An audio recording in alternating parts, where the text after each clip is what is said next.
Hey, we get to hear from poor tortured Ophelia today on Shakesyear. We're in Act 2, Scene 1 of Hamlet, where yesterday Polonius was talking to Rinaldo about how to spy on his son Laertes, who has gone back to school.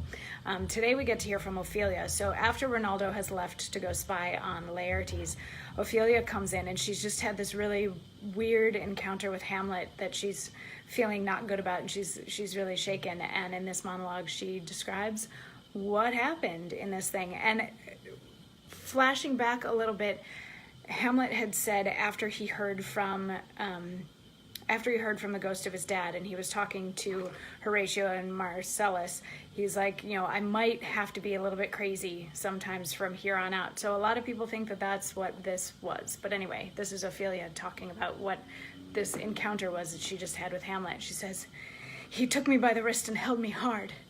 Then goes he to the length of all his arm, and with his other hand thus o'er his brow he falls to such perusal of my face as he would draw it. Long stayed he so.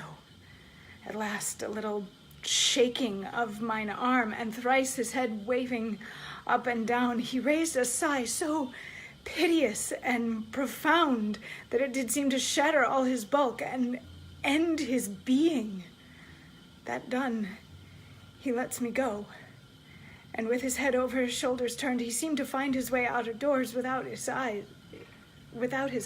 He seemed to find his way without his eyes. For out of doors he went without their help, and to the last bended their light on me." Hi, people from Abu Dhabi. Mwah, glad you're having safe flights. And drink a pint for me.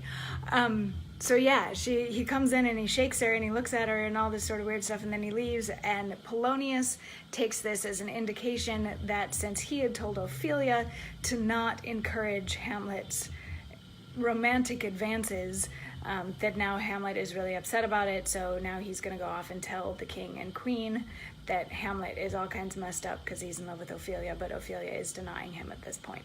So anyway, we'll see how well all that turns out tomorrow.